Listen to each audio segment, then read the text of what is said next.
No ar, em todas as plataformas. Onda Talks, com Graziele Gerondi.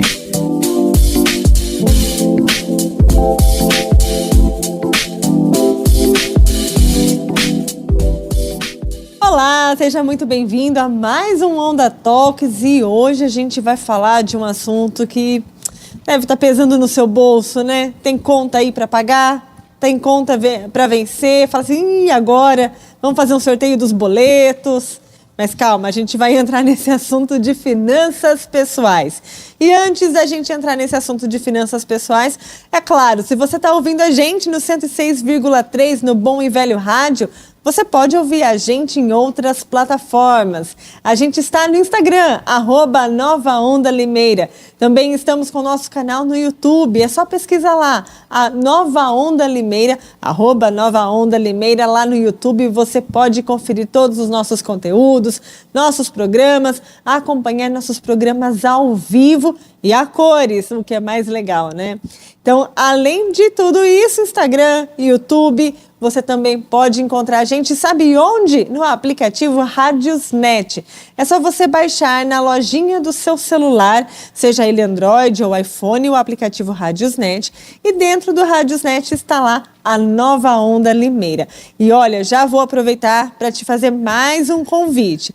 De segunda a sábado, eu estou no Café Nova Onda, acordo com você para tomar café da manhã e trazer muita música boa e muita informação, sempre das 7 às 9 da manhã. Eu espero a sua companhia. Na sequência do Café Nova Onda, vem o Cleitão com Manhã Nova Onda, com muita música legal. Tem dicas de novela, tem horóscopo, tem muita coisa boa. Continue aí com a gente na programação da Nova Onda Limeira. E hoje a gente vai abordar o assunto finanças pessoais.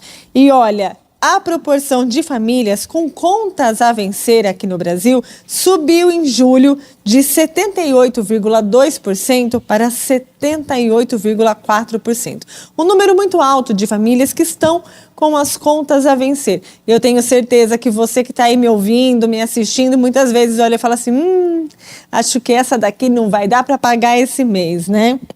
Pois é, além desse fator econômico, tem muita gente que também não sabe lidar exatamente com o dinheiro, não sabe o que fazer com ele. Tem várias outras variáveis que acabam influenciando essa nossa forma de lidar com o dinheiro e nos levam a ficar endividados. E é por isso que eu convidei o professor Fabrício Pessato, professor de economia da St. Louis University, para nos explicar o que fazer para lidar com o dinheiro e nos ajudar a lidar com tudo isso.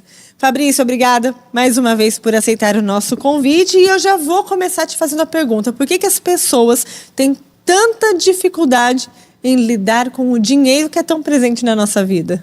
Olá, Graziele, muito obrigado. Mais uma vez, aqui está a sua companhia e a companhia dos espectadores aqui da Rádio Nova Onda. E vou te dar uma resposta, assim, a resposta curta primeiro, para depois a gente desdobrar, tá? As pessoas têm muita dificuldade de gerenciar os seus recursos financeiros porque o brasileiro médio ganha mal. Então, essa é a primeira resposta que a gente pode dar para as pessoas. Assim, dados oficiais, tá? Cerca de 80% da população brasileira ganha menos do que R$ 3.500 por mês. R$ 3.500 por mês, se você pensar numa cidade mais afastada, pode ser até uma renda tranquila, uma renda que dê para a pessoa viver bem.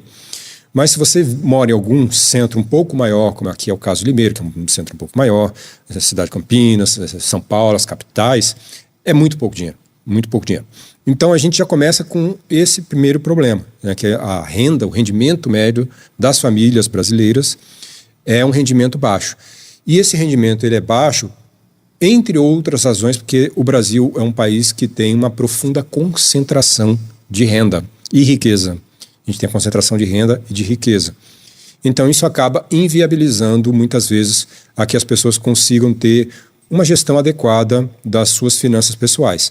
Some-se a isso o fato de que o Brasil passou por um grande período, nós estamos falando aí dos anos 1960, 70, dos anos 70, até meados da década de 1990, com uma inflação muito alta. Então, a gente tinha lá uma inflação que era da casa dos 30% ao ano, e aí nos anos 80 ela passou a 250%, 260% ao ano. Chegou no final da década de 1980, tivemos uma hiperinflação. Hiperinflação é quando você chega na inflação acima de 1000%. Então a gente teve assim, números assim, assombrosos nos anos 1980 até os anos 1990, inflação de 2.000, 2.600%. Então, assim, o brasileiro ele meio que se descolou da possibilidade de você ter um controle efetivo das suas finanças pessoais. A classe média, por exemplo, nos anos 1980, ela recebia o salário no quinto dia útil do mês e corria para os supermercados. Para quê? Para comprar o máximo de produtos que pudesse, porque se ela deixasse para comprar no sexto dia útil, ela já tinha perdido o poder de compra. Se ela deixasse 10 dias, passar 10 dias, mais ainda. Então, esse histórico da alta inflação característica do Brasil influenciou na cultura brasileira, nos hábitos dos brasileiros de maneira geral, influenciou na educação do brasileiro, ou na falta de educação média. Quando eu falo falta de educação, por favor, não estou depreciando, chamando o brasileiro de mal educado, não é isso, da falta de capacidade de ter uma educação financeira a respeito disso. Influenciou até na arquitetura. Então, o Brasil, se você pegar grande parte das casas que foram construídas nos anos 80, casas, apartamentos dos anos 80, 90, são casas e apartamentos que têm uma dispensa muito grande. E você tem dispensa muito grande em basicamente 2 tipos de países. Países que são acometidos por um inverno muito rigoroso ou países que são acometidos por guerras frequentes, que você precisa tocar comida. E o Brasil é um dos países que passou a ter dispensa muito grande por conta desse fenômeno da alta inflação. Então a inflação que comeu o poder de compra do brasileiro durante muitos anos, até nisso influenciou. E a pouca capacidade que o brasileiro médio tem de fazer gestão das suas finanças pessoais está associada também ao desconhecimento do que a gente chama de matemática financeira. E aí a gente vai discutir aqui que tem umas armadilhas bem interessantes, o nosso tema é isso, as armadilhas que são colocadas. E uma vez que você cai nessa armadilha, você entra numa bola de neve de finanças, da matemática financeira, da qual você não consegue sair. As famílias vão ter muita dificuldade para sair dessa situação, dessa armadilha, que muitas vezes é algo que ela fez ali num momento de impulso, comprou uma coisa por impulso, e aí no que ela fez isso, ela pode entrar numa situação que vai comprometer as suas finanças pessoais, o orçamento familiar. E aí, como é que é aquela frase que o pessoal gosta de dizer? Dinheiro não traz felicidade, né, Graça? Exato, dinheiro não traz felicidade. Traz ou não traz? Eu gosto de algumas frases com relação a isso, né? Dinheiro não traz felicidade, mas manda comprar. Dinheiro não traz felicidade, mas é muito bom ser infeliz em Paris, né? Tem aquelas coisas assim. Mas agora, voltando a falar sério, dinheiro não traz felicidade, mas a falta de dinheiro traz profunda infelicidade. A falta de dinheiro, as dificuldades financeiras estão associadas com doenças psicológicas. As pessoas adoecem psicologicamente. Está associada, o descontrole financeiro, a falta de dinheiro está associado a, por exemplo, a brigas conjugais. Uhum. Né, entre as principais causas de separação, problemas financeiros. Então, o casal se descontrola, tem dificuldade e tal, e aí eles começam a brigar por causa de questão financeira, porque dinheiro precisa de dinheiro para tudo, e aí traz profunda infelicidade. Está associado, então, portanto, à ansiedade, à depressão. Agora você tem os joguinhos de online, lá, as bets, essas coisas todas, pessoas que estão literalmente se matando por conta de dívida excessiva, de jogos online, que aí você já tinha um problema, né? Já tinha um problema que é um problema pessoal, de finanças pessoais. E aí você passa a jogar nos joguinhos da vida aí, achando que você vai sair desse problema. Na verdade, você está cavando um buraco cada vez mais fundo, do qual é praticamente impossível você sair. As pessoas se endividam, pegam empréstimos em bancos, essas coisas todas, e acabam entrando numa situação da qual ela não sai. Então, o dinheiro não traz felicidade, mas a falta de dinheiro traz muita infelicidade. Inclusive, na década de 1929, você como professor de economia, sabe muito mais a história do que eu. quando teve aquela crise financeira do café em 1929, muitas pessoas se suicidaram devido a problemas financeiros e devido a ter perdido patrimônios e patrimônios com a crise do café, não foi, Fabrício? A crise do café foi uma crise importante. Então você teve os barões do café que muitas vezes estavam endividados e aí acabavam fazendo isso. Agora, assim, fenômeno de suicídios que aconteceu muito grave, que nós tivemos, foi na história mais recente, foi no Plano Collor, em 1990, quando o Collor fez aquele plano. Muitos, principalmente pequenos empresários, né, aquelas coisas, né, muitas vezes tem umas medidas econômicas que são tomadas com base em coisas que parecem óbvias, né? Então, a teoria econômica dominante diz o seguinte: a inflação é causada por excesso de dinheiro em circulação. Se está circulando muito dinheiro, o dinheiro perde o valor. As pessoas não... está muito dinheiro circulando, aí as pessoas não dão valor. Então, qual é a forma fácil de você acabar com a inflação? Tira o dinheiro de circulação. Era isso que está por trás do Plano Collor de 1990. Tira o dinheiro de circulação. O que ele fez? Ele confiscou os depósitos à vista e a prazo, leia-se, caderneta de poupança e conta corrente de pessoas físicas e jurídicas, que era o famoso confisco dos cruzados, né? O confisco dos cruzados. E ao confiscar os cruzados, deixou um pouquinho de dinheiro na mão das pessoas. Aí, com base nisso, as pessoas falaram: bom, e agora? O que eu faço com isso? Agora, imagine um pequeno empresário que tinha que pagar a folha de pagamento, que tinha que pagar os funcionários. E aí é muito engraçado que a ministra da época lá perguntava para ela: mas o cara que precisa pagar o funcionário, o que ele faz? Ela não sabia responder, ficou perdida, né? Porque era um plano tão sem noção que as pessoas, né, não sabiam o que fazer. E aí, olha que coisa, né? Eu estava dando uma aula de economia brasileira anos atrás, falando sobre isso e contando que muitos empresários, eles, o que não estava bloqueado? Não estava bloqueado, por exemplo, os recursos relativos a seguro de vida. Então, o empresário tinha, da noite para o dia, um passivo trabalhista gigantesco, não tinha como pagar, não tinha para quem vender, porque estava todo mundo sem dinheiro, e ele valia mais morto do que vivo. Então, muitos empresários pequenos, principalmente os pequenos e médios empresários, tiraram a própria vida para a família poder receber o seguro de vida. Eu estava dando aula, uma aluna levantou a mão na aula e falou: meu pai foi um desses. Caramba! Que pesado, gente. Que pesado. E mais recentemente, também na pandemia, a gente também viu muita gente sofrer muitas consequências devido ao fechamento de comércios, né? Para poder conter o vírus da Covid-19, né? Isso. Então, toda vez que a economia ela começa a paralisar por qualquer razão que seja esse exemplo do Plano Collor, seja por causa da pandemia, você tem uma dificuldade cada vez maior dos recursos circulando. E aí você não tem para quem vender, as pessoas não são contratadas para ter os seus recursos. E aí, com base nisso, você entra nessa situação. Essa sinuca de bico, Essa né? Que sinuca não tem saída. Não tem saída, muitas vezes. Então, depende de políticas econômicas adequadas para poder que as pessoas tenham acesso aos recursos. E aí você tem as armadilhas.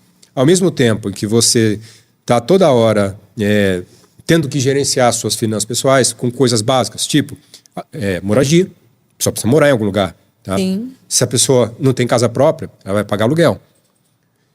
O custo, a gente estava discutindo um pouquinho antes de começar o programa, né? A especulação imobiliária faz com que o custo do metro quadrado em qualquer lugar do país e do mundo, né? No mundo inteiro está assim, seja cada vez mais elevado. E aí com isso sobe preço de aluguel e preço de IPTU, inclusive. Sobe o preço de IPTU, né? Sobe os custos de você manter uma casa, energia elétrica, né? Então, por exemplo, agora nós vamos entrar na bandeira tarifária vermelha. Por quê? Porque choveu pouco. Se choveu pouco, as hidrelétricas estão com baixo nível, o governo tem que acionar as termoelétricas. As termoelétricas têm um custo de geração de energia mais caro do que as hidrelétricas. Aí a gente tem que pagar por isso. Tá? Tem internet, tem as coisas em casa. Água. Tá? Água. Aí tem muitas empresas que estão sendo privatizadas. Empresa privatizada, o preço aumenta. Tá? Privatiza, o custo da tarifa básica aumenta, certo? Aí você tem transporte, você precisa ir para o seu trabalho. Como é que você vai para o seu trabalho? Você vai de ônibus? Ou você vai de carro? Se você vai de carro, você tem que pagar gasolina. Se você vai pagar... Você tem que ter o carro. Sim. Em primeiro lugar, você precisa ter o carro. Né? Você vai depender de transporte público? Deveria, né? O correto seria nós termos um sistema de transporte público que pudesse oferecer condições favoráveis para as pessoas, poderem trabalhar e tal. Né? Aí você compra o carro. Como é que você... financia a casa, né? Então, se você não tem a casa, ou você paga aluguel é dinheiro, ou você financia a casa. O que é financiar a casa? Significa que você pegou dinheiro do banco, você alugou o dinheiro, entre aspas aqui, né? Eu gosto sempre de falar que pegar dinheiro emprestado do banco é alugar dinheiro. Tá? Você não tem dinheiro, você aluga dinheiro. Você precisa comprar o apartamento. O apartamento custa 200 mil, 300 mil, 400 mil, dependendo de onde você está, né? Então você não tem os 400 mil. Você conseguiu juntar lá, sei lá, 50, 60 mil, quando conseguiu. Então você aluga o resto, entre aspas. Tá? Alugou o resto, você vai pagar o aluguel sobre o dinheiro. O que é o aluguel do dinheiro? Taxa de juros. Qual que é a diferença entre você pagar o aluguel do dinheiro e pagar um aluguel morando numa casa? É que o aluguel do dinheiro é um negócio que a gente chama de juros compostos. O que é juro composto? O que é juro composto? Boa, né? Vamos começar por aqui. O que é juro composto? Tem os juros simples e os juros compostos. O juros simples é quando você, por exemplo, pegou R$200 de empréstimo para você pagar em 3 prestações, com uma taxa de juros de, vamos dizer, 20%. Tá? Então você pegou 200 emprestado, você vai pagar em 3 prestações com uma taxa de juros de 20%. 20% sobre 200 dá 40, é isso? 40, 40, 40. São 3 vezes, certo? 40, 40, 40. Então você pegou 200 emprestado, você vai pagar 40, 40, 40, 120, 320, certo? Esse é o juros simples. O que são os juros compostos? Os juros compostos você pegou 200 emprestado, você vai pagar em 3 prestações com juros de 20%, certo? R$200 na primeira prestação, 20%, 40, certo? Esses R$20, eles vão se somar aos 200 iniciais. Na segunda prestação, você vai pagar 20% não em cima dos 200, mas em cima de 220. Porque era 240, né? 240. Você vai pagar 20% em cima de 240, que são os 200 iniciais, mais os 40 de juros da primeira prestação. Então, 20% de 240 já dá 48. Então, primeiro juro foi 40, o segundo juro foi 48. Já teve 8 a mais na brincadeira aqui, só porque você mudou a regra do juro, que era simples, passou para composta. Na terceira prestação, você vai ter 200 mais os 40 mais os 48. Então, você está pagando juros sobre 280 aí, 288. Você vai pagar 20% não sobre os 200 iniciais, mas sobre os 288. 20% de 280, aí tem que fazer a conta. É, tá? Que eu vou pegar a calculadora, que é mais fácil. Vamos arredondar para 290, fica mais fácil. É, né? 290, 40%, 4 vezes 2, 36. 90 mais 40%, R$406. Hã? É mais 40%, é isso? Mais 40%, isso.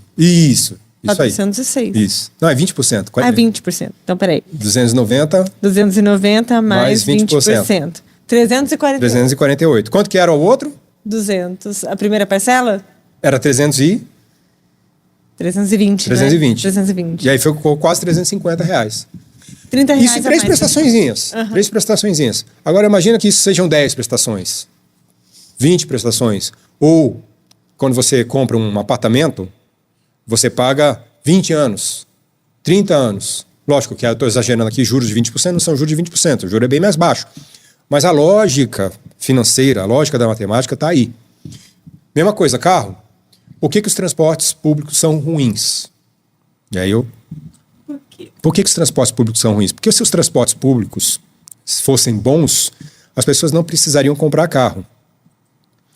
E se as pessoas não precisassem comprar carro, elas não precisariam financiar carro. E aí, os bancos não ganhariam e as empresas automobilísticas também. Você está entendendo? Então, tem algumas armadilhas das quais a gente simplesmente não consegue escapar. A própria dinâmica do sistema é como se você estivesse nadando num lago e tivesse um redemoinho ali, e aí você acaba sendo dragado para aquele redemoinho ali, não tem jeito. Moradia, transporte, não tem como fugir disso. Mas de algumas coisas tem como a gente fugir. E aí é que, então, aí que são é aí que as pessoas podem negociar, podem tentar administrar a própria vida, tá?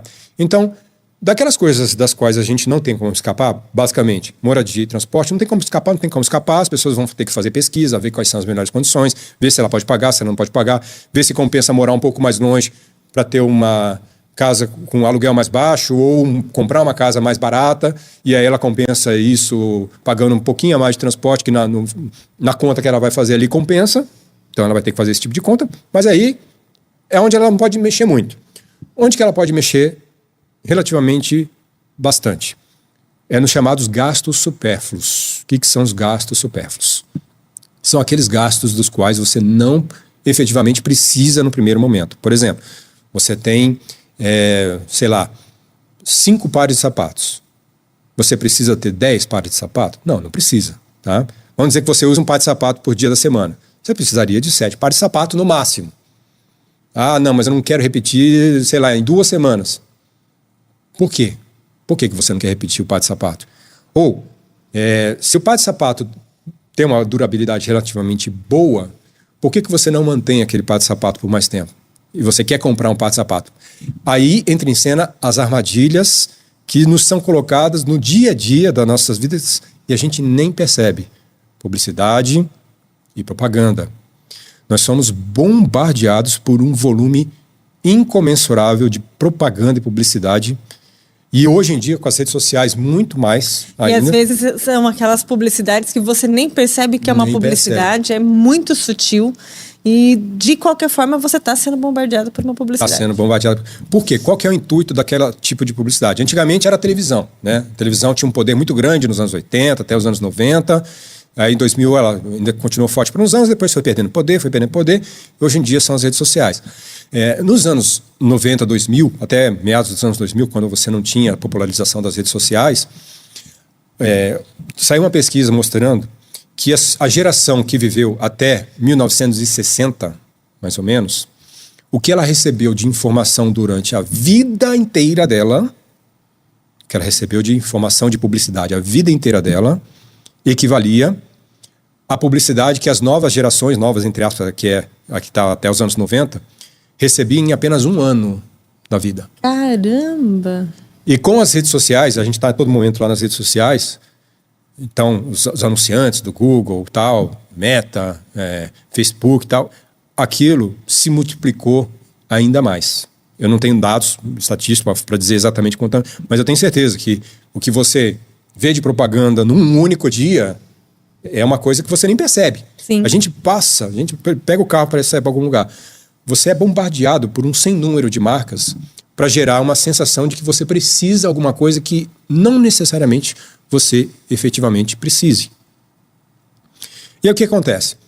Por exemplo, um fogão. O pessoal lá vê, um fogão tá velho, mas tá lá, o fogão velho tá funcionando, tá muito bem. Aí aparece a propaganda de um fogão maravilhoso, 6 bocas, com forno que faz não sei o quê, que desliga automático, que não sei o quê. A pessoa vê aquilo, ela fica maravilhada. A gente fica maravilhado.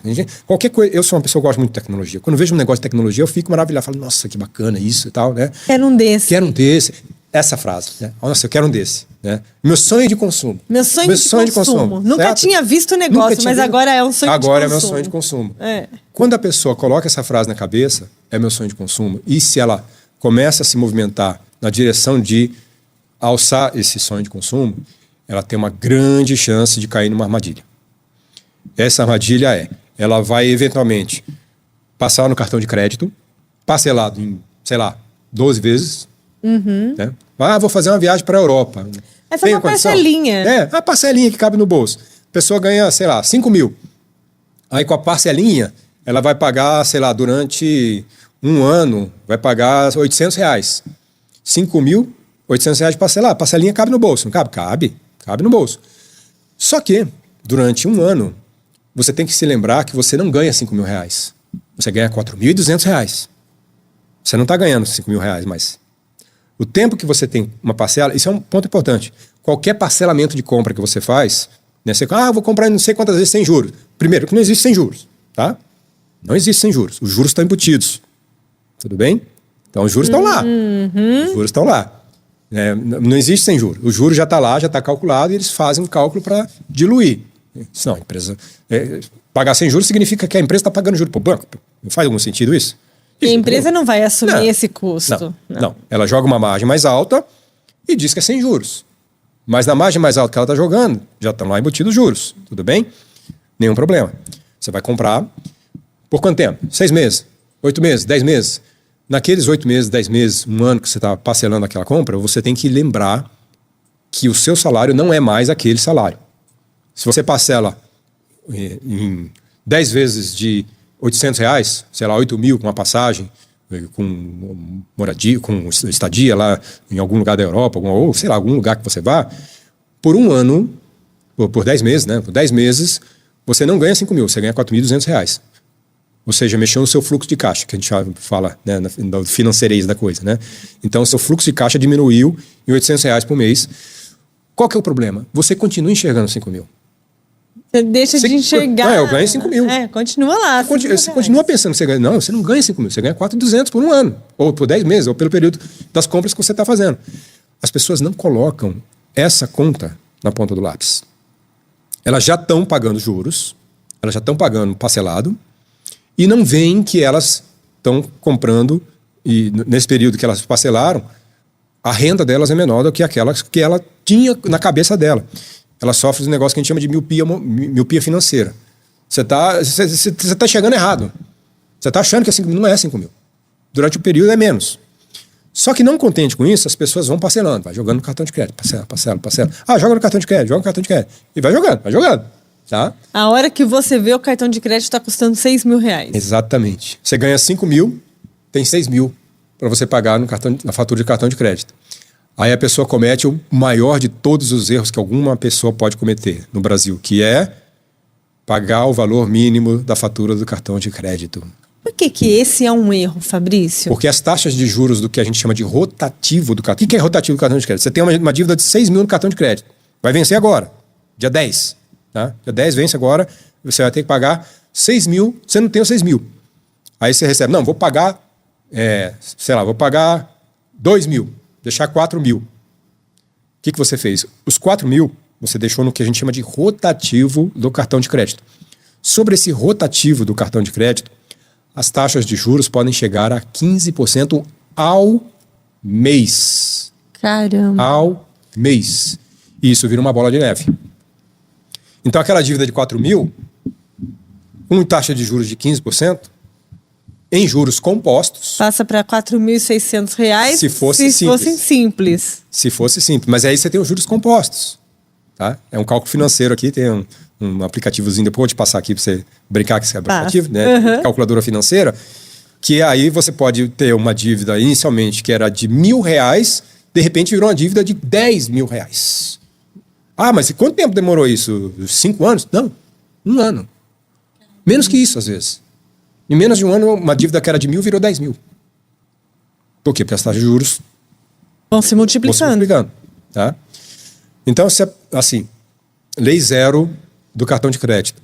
Nunca pague o valor mínimo da fatura. Sempre pague o valor total. Ah, não tem dinheiro. Não paga.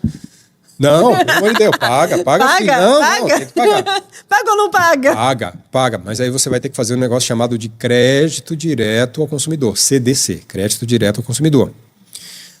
O crédito direto ao consumidor tem taxa de juros bem mais baixa, chega, sei lá, depende, se você, por exemplo, for comprar um carro, quando você compra um carro, o carro ele é financiado como crédito direto ao consumidor. Mas as taxas de juros para você comprar um carro são mais baixas. Por quê? Porque o carro é a garantia de que se você não pagar, o banco vai lá e toma teu carro. Entendeu? A tua casa é a garantia que se você não pagar, o banco vai lá e toma tua casa. Aí é crédito imobiliário, mas a lógica é mais ou menos parecida com a do crédito ao consumidor. Tá? Mas o carro é CDC. Agora, quando você não tem nada para deixar de garantia, a taxa de juros é mais alta. Certo? Mas é mais alta, mas pelo menos não é a taxa de juros do rotativo do cartão de crédito. Então, pelo menos você vai ter. Aí, é aquele negócio. E, por exemplo, Fabrício, fui lá e comprei uma blusinha nova. A blusinha não serve de garantia para o banco nesse caso do carro. Aí é aquela história, né? Que o molho sai mais caro que o peixe, né? Porque vai atrás da blusinha, né? Porque, assim, quando você compra um carro, já fica lá o carro na garantia de que, se você não honrar o pagamento... inclusive fica assim, alienação fiduciária em nome do banco X, que é o banco que financiou. Então, quando você financia o carro, nem no teu nome está o carro. Você só pode passar o carro para o teu nome quando você terminar de pagar as parcelas. Com blusinha dá para fazer isso, né? Não, vou comprar as blusinhas aqui e deixar no nome do banco. O banco não quer saber. Imagina lá, ter que ir atrás de milhões de blusinhas para poder revender, né? Porque o que acontece? O carro vai para leilão, uma vez leiloado, o banco recebe o que ele tem para receber. Se sobrou alguma coisa, spoiler, na maioria das vezes não sobra nada, aí você recebe o que sobrou, tá? Com casa é a mesma coisa. Apartamento, mesma coisa. Sim. Então as regras mudaram de uns anos para cá, e antigamente era muito difícil o banco tirar uma pessoa de dentro da casa dela para poder executar um apartamento, uma casa de um empréstimo imobiliário. Agora não. Agora é mais fácil. Agora é mais fácil. Tá? Ela manda lá, vai lá uma ordem judicial, ó, tira dali, a pessoa vai lá e vai ter que fazer isso. Então, o que são essas armadilhas que eu gosto sempre de falar? Tem um cidadão chamado... O Edward Burns, ele foi o cara que pegou as teorias do tio dele, Freud, e canalizou a teoria do Freud para o ato do consumo, de tal maneira que todo impulso que as pessoas naturalmente têm, os impulsos psicológicos que as pessoas naturalmente têm, fossem direcionadas para o ato do consumo. Por isso que você vê de vez em quando algumas marcas nas quais as pessoas falam, nossa, aquela marca, a Ferrari era um símbolo assim, que as pessoas honravam a Ferrari como se fosse uma religião. Hoje em dia tem a Apple, tem as pessoas que adoram a Apple, sai um iPhone novo, as pessoas não medem esforço para comprar. Aí tem vários símbolos, Coca-Cola, né? O símbolo da Coca-Cola, as pessoas colecionadores, McDonald's, então, por que isso?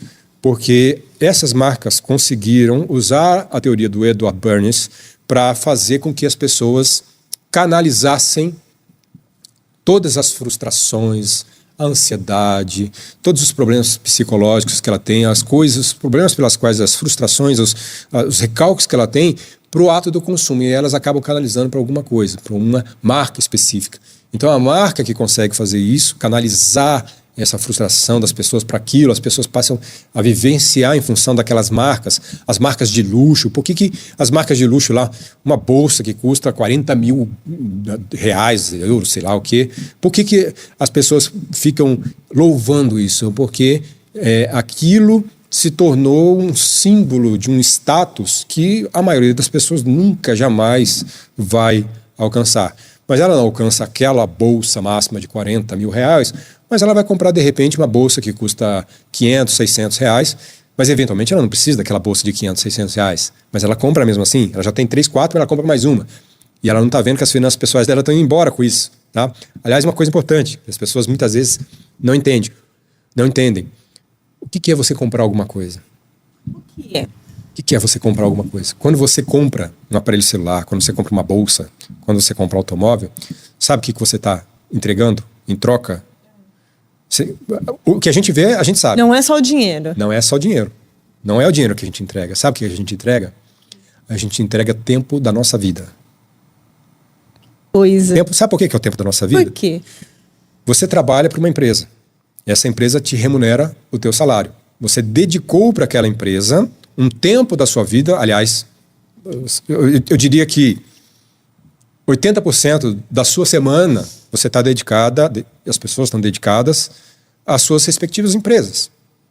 Então elas estão vendendo o seu próprio tempo de vida para aquela empresa em troca do salário. Então, se você comprou um iPhone que custa 10 mil reais, você abriu mão do tempo equivalente da sua vida, que valem 10 mil reais, que você entregou para a empresa, prestando serviço para aquela empresa, em troca daqueles 10 mil reais. Então é muito importante. Se a gente colocar na conta, por exemplo, uma pessoa que ganha 3 mil reais de salário, em troca de um iPhone, ela simplesmente pegou mais de 3 meses e 10 dias aproximadamente, em troca de um iPhone. Exatamente. Então ela está abrindo mão da vida dela, de dias da vida dela, para comprar um bem de consumo.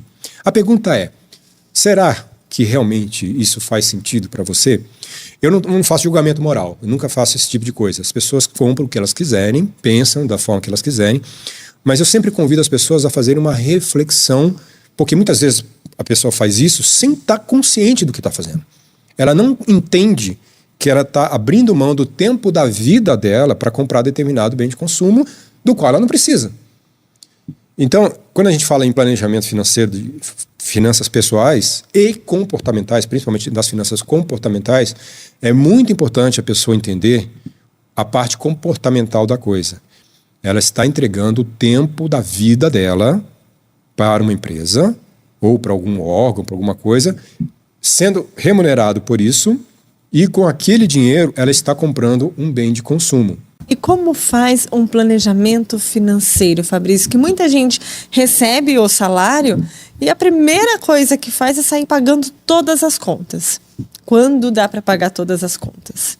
Né? Que às vezes ainda fica alguma ali para trás, você, essa vai ter que ficar para o mês seguinte. Né? Como fazer esse planejamento financeiro para não cair nessas armadilhas e saber fazer o dinheiro render, digamos assim?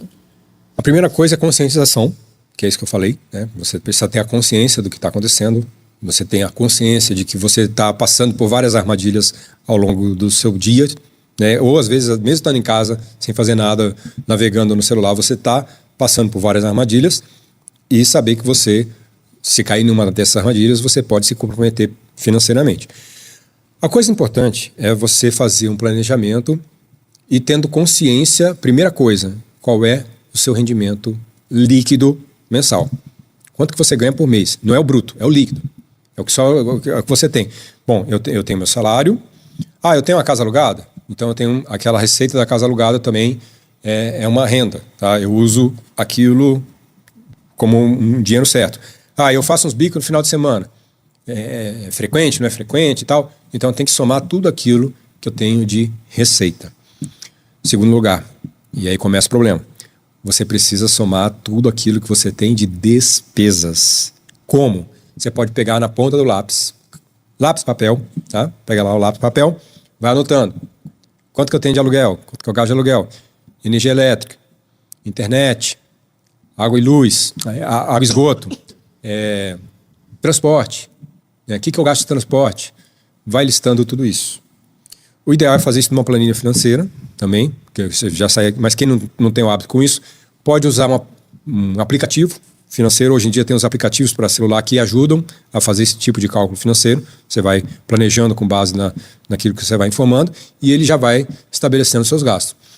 Há muitos anos eu dava aula de finanças pessoais no laboratório de informática, né? Então eu juntava o pessoal no laboratório de informática, eu distribuía um aplicativo e falava, vocês vão baixar esse aplicativo aqui que eu coloquei nesse site aqui. Vocês vão baixar esse aplicativo. Esse aplicativo não, essa planilha eletrônica. As pessoas baixavam a planilha e falavam, eu não vou na mesa de vocês, eu não quero saber. Vocês vão fazer para vocês. A planilha já dava automaticamente. Eu devo ter essa planilha, eu vou te mandar depois. Tá? Ela dava assim, a renda que a pessoa tinha e os gastos distribuídos por categorias. Habitação, alimentação, supérfluos, transporte, então tudo categorizado. E aí tinha uma lista inicial que a pessoa preenchia e tinha mais espaço em branco que a pessoa poderia acrescentar as coisas. E a vantagem dessa planilha é que ela já fazia o cálculo automaticamente. E era muito engraçado, Grazi. As pessoas iam colocando assim e você via as caretas dela. Nossa, eu não tinha a mínima consciência de que eu gastava tudo isso e que as pessoas não têm consciência, porque vai gastando, tá? Vai ali no dia a dia. E hoje é muito fácil, né, Fabrício? Porque você tem um cartão, sei lá, de débito. Qualquer lugar que você vai, você passa o cartão. Só que muitas das vezes você nem pega o comprovante do cartão e não sabe nem para onde foi o dinheiro que você vai ver lá no seu extrato. Gastei R$40. Mas onde eu gastei R$40? Exatamente. Antigamente, o pessoal que é das antigas não deve saber disso, né? Você também não era nascida, né, nesse tempo, mas no meu tempo, né, de criança, meu tempo de criança pequena lá em Barbacena, como diz o personagem, tinha um negócio chamado cheque. E no cheque, a gente anotava no canhoto do cheque aquilo que a gente gastava. E tinha pessoas que emitiam o cheque e não anotavam no canhoto do cheque o que tinha gastado. E aí se descontrolava. Tá? E aí você perdeu essa capacidade de ter controle. Mas a maioria das plataformas aí das empresas que fornecem cartão de crédito, elas mandam uma mensagem de SMS para você da compra que você fez. A partir daquela compra, seja débito ou crédito, você consegue ter o controle a partir disso. Você pode juntar a informação a partir daquela informação que está chegando ali para você por meio do próprio aplicativo. E aí você pode exportar essa informação diretamente para esses aplicativos que fazem o controle. E é aquela história, você sai de manhã com dinheiro no bolso, você sai com, como diz a canção, né? Dinheiro na mão é vendaval, né? Você sai com, sei lá, R$100 no bolso de manhã. Aí você para na padaria, compra lá uma coxinha, toma um café, aí você vai num lugar assim, vai num lugar assado. Quando você volta no dia, cadê os R$100? Foram embora. E você vai, mas o que eu gastei esses R$100, né? Foi embora. Né? A pessoa, dinheiro na mão é vendaval. Então, o controle financeiro é isso. É você saber que você tem um dinheiro, ok, mas que você vai usar o dinheiro em seu favor. Você vai usar o dinheiro para que chegar algum momento você não entre nessa situação. Se você já está nessa situação, e é o caso de 60% das famílias brasileiras que já não consegue mais ter as condições de pagar tudo, ela precisa fazer esse planejamento, precisa buscar renegociar as dívidas que são renegociáveis, e tem dívidas que são renegociáveis. Então, tem os programas do governo que ajudam as pessoas a tirar o nome do Serasa, dessas coisas todas, e aí precisa, por meio dessa negociação. Mas é importante, como é que é? Quando você se confessa lá, o padre fala lá, vai, não peque mais, meu filho, não é isso? Vai, não peque mais. Se você acabou de fazer uma renegociação e você voltou a estacar zero e voltou a gastar descontroladamente, você voltou, e isso, infelizmente, voltou a pecar. Isso, infelizmente, é o que está acontecendo. Em parte, de novo, por aquela questão que eu falei, que as pessoas têm um nível de renda muito baixo, infelizmente. Em parte, porque a pessoa acaba se descontrolando mesmo e acaba canalizando as suas frustrações, suas ansiedades no ato do consumo novamente. Então, de novo, conhecimento é libertação. Você precisa se libertar desse negócio de você ter essa prisão de você não saber o que está acontecendo com o seu dinheiro. E nas finanças pessoais a gente diz uma coisa, no sistema econômico, né? Não é nem nas finanças pessoais. O sistema econômico é como se tivesse um muro e tem duas categorias de pessoas, um do lado do muro, outro do outro lado do muro.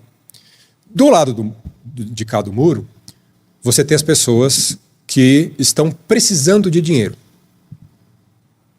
Essas pessoas que estão precisando de dinheiro não têm dinheiro para fazer o corre do dia a dia. O que elas acabam fazendo? Elas acabam pegando empréstimos e pagando juros. Para quem? Para quem está do outro lado do muro. Então, fica com essa figura, né? De que lado do muro está? De que lado do muro você está? Se você está do lado do muro, do lado de cá, você está emprestando dinheiro para as pessoas que precisam dos recursos financeiros.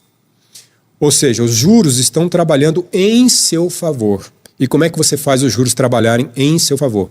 Você precisa adquirir uma capacidade de organizar as suas finanças de tal maneira que você consiga fazer sobrar dinheiro no final do mês e não sobrar mês no final do salário. E aí eu vou te fazer uma pergunta. Você colocou 2 grupos de pessoas, um de cada lado do muro. Até para a gente usar essa figura para quem está em casa nos entender mais facilmente. Mas é possível quem está do lado de quem precisa dinheiro passar pelo lado de quem empresta dinheiro, Fabrício? É difícil, pelas razões que eu já enumerei, porque a gente vive num país de renda média, 80% das quais recebendo um salário não superior a 2 salários mínimos. Tá? Então, tem esse problema, é uma dificuldade adicional, mas é possível de várias formas, como, por exemplo, a organização é um passo inicial importante, sem o qual você não consegue, é o que a gente diz, condição necessária, mas não suficiente. É necessário que você tome consciência do que está acontecendo com suas finanças pessoais, para você ter a condição de traçar algum tipo de estratégia para começar a vislumbrar a possibilidade de você passar para o outro lado do muro. Pague o seu você amanhã, parodiando aquela famosa propaganda de uma vodka dos anos 80. Paga o seu você amanhã. Quem que é o seu você amanhã? É você amanhã tendo necessidade de usar esse dinheiro. Ou seja, você vai guardar o primeiro dinheiro do mês para o seu eu no futuro. Tá? Então você vai guardando. Tá? Guardar, recebeu. Começa por quanto? Começa por quanto dá. Não está dando no primeiro momento, você está organizando, você está renegociando dívida, ok. A partir do momento que você botou o nariz para fora e conseguiu, você precisa começar a ter esse hábito de fazer aplicações financeiras. Tem muitos especialistas em finanças, inclusive, que falam sobre a importância de se ter uma reserva de emergência. Isso. É importante? Então, vamos lá. Uma vez que você já começou a guardar o seu dinheiro, você precisa traçar estratégias do que você vai fazer com o seu dinheiro. O que você precisa? Por que você quer o dinheiro? Não, eu quero comprar uma casa, eu quero comprar um carro, eu quero fazer uma viagem, eu quero guardar dinheiro para a escola dos meus filhos.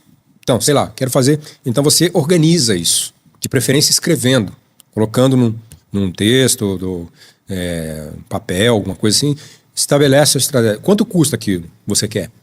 E aí você, para cada uma dessas estratégias, você vai ter um produto financeiro específico. Então, por exemplo, reserva de emergência. Eu preciso de um dinheiro que eu preciso guardar para se, sei lá, meu filho ficar doente, eu precisar comprar um remédio caro, eu tenho de não tirar. Ah, o remédio custa R$1.000, eu tenho de não tirar. Então você vai colocar esse dinheiro numa aplicação financeira que a gente chama de resgate imediato, de alta liquidez. Poupança? Poupança é mas é aquele negócio, a poupança assim, só se fosse um dinheiro muito pouquinho assim, só para você deixar ali mesmo, tá?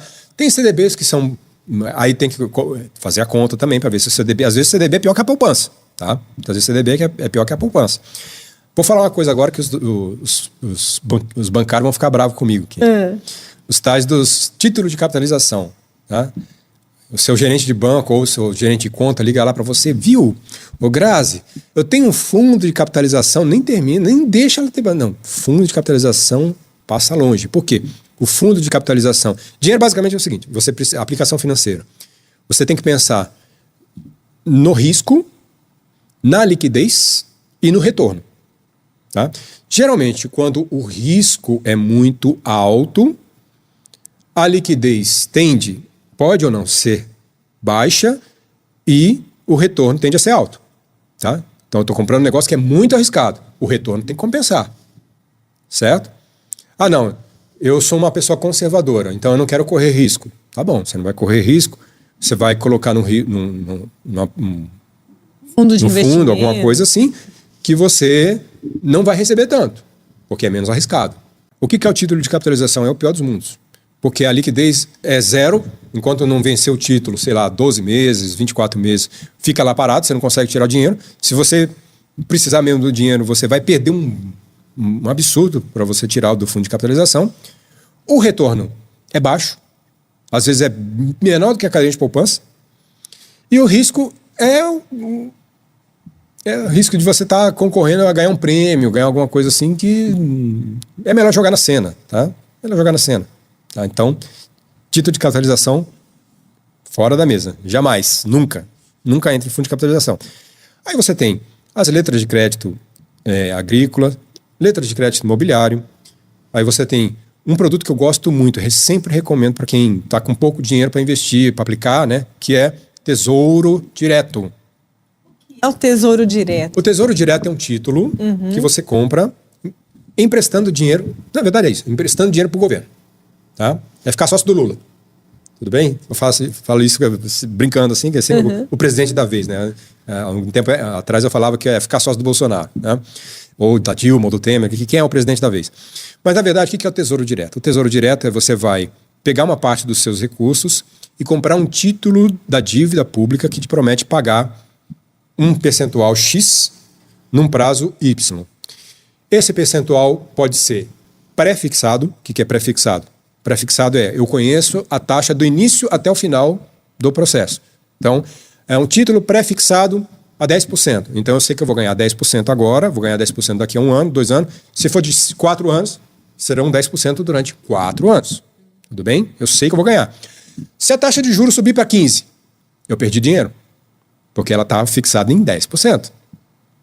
Então, esse é o risco que você está correndo. Às vezes, o risco é o risco de você não ganhar, né? É o que a gente chama de custo de oportunidade.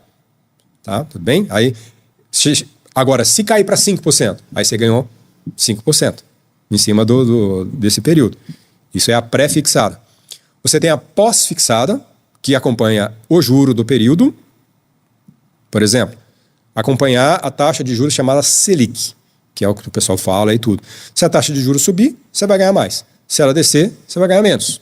Então ela está acompanhando a taxa, ou seja, ela é fixada depois de... Você conhece o rendimento depois da taxa fixada. E tem um misto no Tesouro Direto, que é o que a gente chama Tesouro Inflação, que tem uma parte que é fixa, que é, por exemplo, 3, 4%, que é o fixo, mais o variável, que é a inflação. Se a inflação subiu, você vai ganhar mais. Se a inflação caiu, você vai ganhar menos. Mas, na verdade, você não vai ganhar nem perder. Você simplesmente não vai perder da inflação. Porque imagina que a gente tem um pico de inflação, que a inflação suba, sei lá, para 20%. Você pegou um título que está pagando 10%, você está perdendo muito dinheiro. Sim. E a gente viu isso na pandemia. Os títulos estavam rendendo muito baixo, o pessoal comprou o título pré-fixado, estava perdendo da inflação. A inflação estava mais alta. Então, título do Tesouro, aí ele falava, mas não tem dinheiro para colocar dinheiro no Tesouro, é muita coisa, né? Quanto que é o valor mínimo, tá? Que a pessoa possa aplicar em título do Tesouro? R$30. R$30 às vezes é um almoço. É um almoço, tá? Então, R$30, dependendo do lugar, você consegue, né? Às vezes, dependendo do lugar, nem uma coxinha, né? Não, você for no aeroporto, você não compra nem um pão de queijo, R$30 você compra, tá? Mas é interessante, né? Porque é menos arriscado do que a carinha de poupança. Que o pessoal fala, o mais seguro é a poupança. Não, não é a poupança. O mais seguro é o Tesouro. Porque quem é o fiel da coisa? É o governo. Se lá pelas tantas o governo não tiver dinheiro, o que ele faz? Faz um negócio que a gente chama de monetização da dívida. O que é monetizar a dívida? Imprimir dinheiro e pagar. Entendeu? Então o banco não pode imprimir dinheiro para pagar, mas o governo pode. Então, se o banco eventualmente quebrar, você está sujeito ao fundo garantidor de crédito, ok, mas vamos dizer que extrapolou o limite do fundo garantidor de crédito. Aquele que extrapolou, você perdeu. Para o governo, você não perde. Porque na pior das hipóteses, ele vai lá, gira a maquininha, imprime dinheiro e paga. Ah, mas vai dar inflação. Vai dar inflação, mas você pelo menos não perdeu a tua aplicação. Percebe? Outra dica, vai fazer o Tesouro Direto? Jamais pelo banco. Jamais pelo banco. Por onde? Pelas corretoras. Hoje em dia as corretoras elas se popularizaram muito. Tem as plataformas que você consegue, das fintechs da vida, aí que você consegue, por meio das fintechs, comprar títulos do Tesouro. Muitas delas estão oferecendo taxa de corretagem 0. E a taxa dos bancos muitas vezes é mais alta.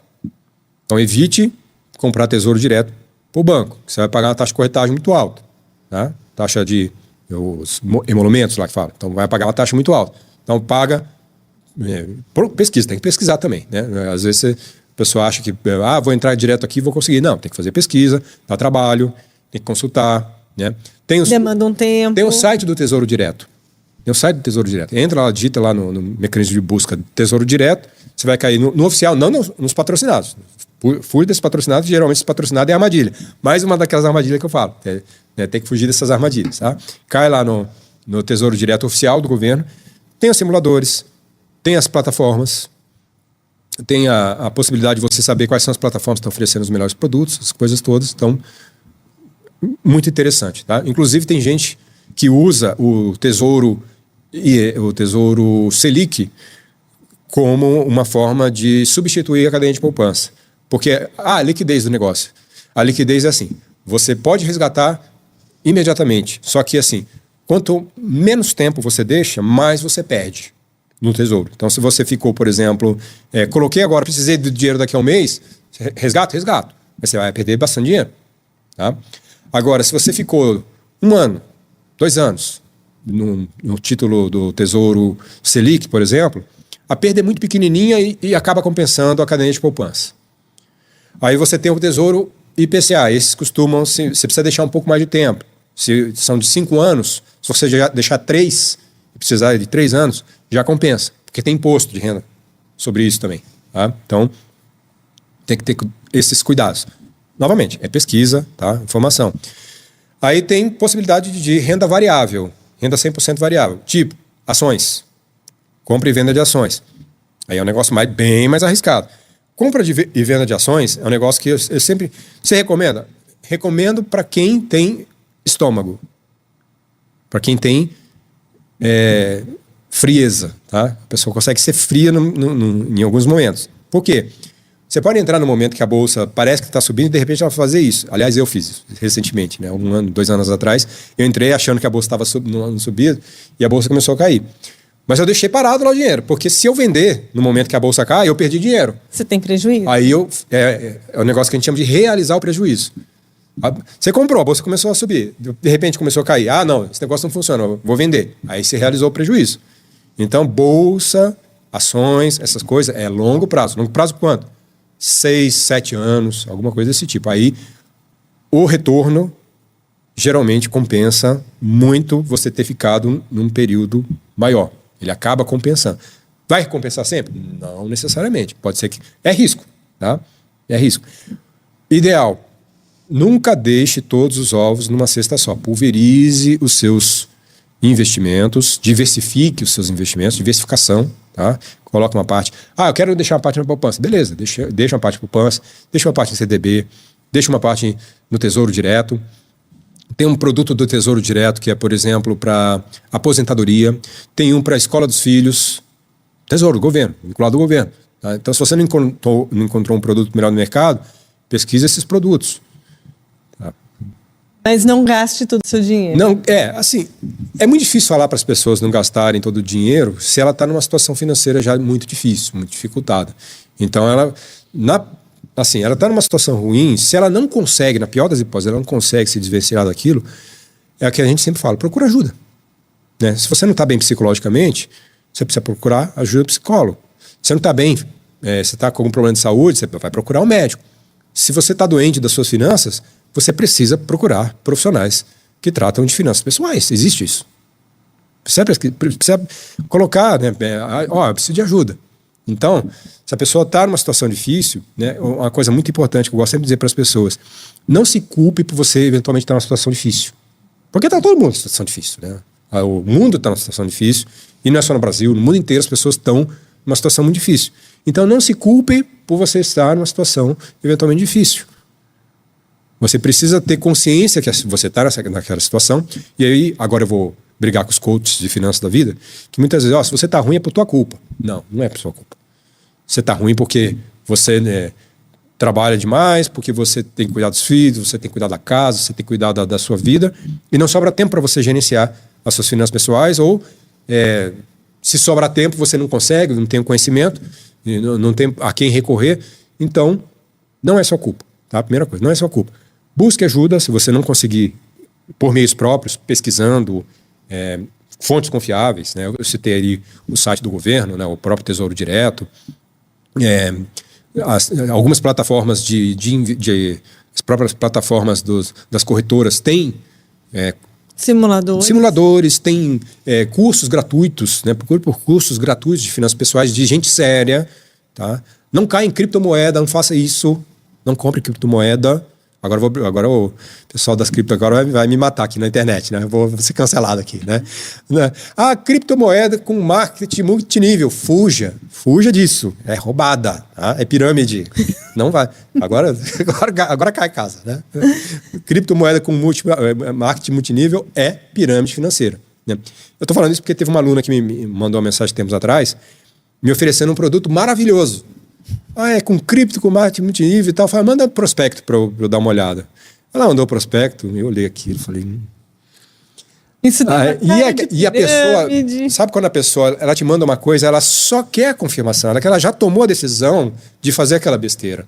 Ela já tinha tomado a decisão, ela só queria minha confirmação para dizer que aquilo é um negócio que ia salvar a vida dela. Aí eu falei, fulana, olha, eu li isso... E deixa eu te contar uma coisa, não existe mágica. Não existe mágica. Se eles estão te oferecendo um negócio muito maravilhoso, e era um negócio muito maravilhoso, estava prometendo rentabilidade de 8% ao mês. Naquela época que o juros estava 8% ao ano, há muito tempo atrás, que a gente tem um juro muito baixinho, tá? Não existe isso, né? Eu falei, não, tem certeza? Eu falei, olha... Eu não colocaria meu dinheiro nisso, mas de jeito nenhum, né? Que era uma âncora de criptomoeda que não sei o que e prometia e tal. Não faça isso, né? Quer brincar com criptomoeda? Brinca, mas coloca um dinheirinho bem pouquinho que você sabe que você não vai... Sem perder não vai fazer falta. Aí você volta lá. Né? Tô prometendo que você colocar R$50 numa cripto, você vai ganhar, 20 mil. R$50, tá? Coloca como brincadeira, mas sim. Mas agora, pegar o seu rico dinheirinho do seu trabalho, do seu tempo de vida que você vendeu para a empresa, em troca de ter aquele dinheirinho para colocar numa cripto, num negócio. Não faça isso, não faça isso. Fabrício, a gente já estourou o nosso tempo. O papo estava muito bom. Mas foi uma delícia essa conversa, né? Bem orientativa para quem está perdido no meio das finanças. Eu acho que a gente vai ter que combinar uma parte 2 desse assunto, viu? É só chamar. Obrigada por aceitar o nosso convite mais uma vez. E você continua aqui nos acompanhando na Nova Onda Limeira. Semana que vem tem mais Onda Talks. Tchau, até mais.